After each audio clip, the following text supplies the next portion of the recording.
സാമ്പത്തിക തട്ടിപ്പ് കേസിൽ നടി ലീന മരിയ പോളിന്റെ ജാമ്യാപേക്ഷ സുപ്രീം കോടതി തള്ളി. ആരോഗ്യ കാരണങ്ങൾ പരിഗണിച്ച് ജാമ്യം നൽകണമെന്നായിരുന്നു ലീനയുടെ ആവശ്യം. ഈ ആവശ്യം കോടതി അംഗീകരിച്ചില്ല. 200 കോടിയുടെ സാമ്പത്തിക തട്ടിപ്പിനെ തുടർന്നാണ് ലീന മരിയ പോൾ ജയിലിലായത്. കൂടുതൽ വിവരങ്ങളുമായി ഷബ്ന സിയാദ് ചേരുന്നുണ്ട്. ഷബ്ന, എന്തുകൊണ്ടാണ് ഇപ്പോൾ ജാമ്യം നിഷേധിച്ചിരിക്കുന്നത്? എന്താണ് വിവരങ്ങൾ? നിലവിൽ ഹൈക്കോടതിയിൽ ജാമ്യാപേക്ഷയിൽ വാദം കേൾക്കുന്ന സാഹചര്യത്തിൽ ഇടപെടുന്നില്ല എന്നാണ് സുപ്രീം കോടതി വ്യക്തമാക്കിയത്. ഹൈക്കോടതി ഉത്തരവ് വന്ന ശേഷം ഹർജി നൽകാൻ ലീന മരിയ പോളിന് കോടതി നിർദ്ദേശം നൽകുകയും ചെയ്തു. തനിക്ക് ക്ഷയരോഗമാണെന്ന് ചൂണ്ടിക്കാണിച്ചാണ് ലീന മരിയ പോൾ ജാമ്യാപേക്ഷ സമർപ്പിച്ചത്. 3.5 വർഷമായി താൻ ജയിലിലാണെന്നും വേഗത്തിൽ ഹൈക്കോടതി തീരുമാനമെടുക്കുന്നില്ലെന്നും ചൂണ്ടിക്കാണിച്ചായിരുന്നു ജാമ്യാപേക്ഷ. എന്നാൽ ഹൈക്കോടതിയിൽ ഇത്തരത്തിലൊരു ഹർജി നിലനിൽക്കുന്ന സാഹചര്യത്തിൽ ഇടപെടുന്നില്ല എന്ന് സുപ്രീം കോടതി വ്യക്തമാക്കിയിരുന്നു.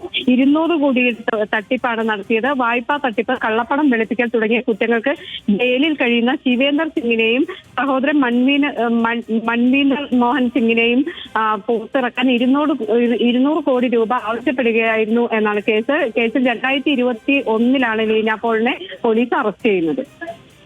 റൈറ്റ്, ഷബ്നയാണ് വിവരങ്ങൾ നൽകിയത്.